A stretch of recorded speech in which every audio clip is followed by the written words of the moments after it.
Jupiter lies in Taurus, and again, Jupiter is absolutely unmissable at mag minus 2.8. That is in the east after dark.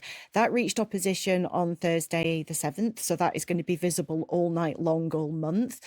6:30 in the evening, it's going to basically be sitting over in the east, and the Christmas star was in the east as well. So that is like Christmas star number 2. If you've got a landmark near that side of the sky, really good opportunity to take a picture of a Christmas star. That's actually way more exciting because it's Jupiter, but they are very photogenic when they're shining like that, especially in a twilight sky.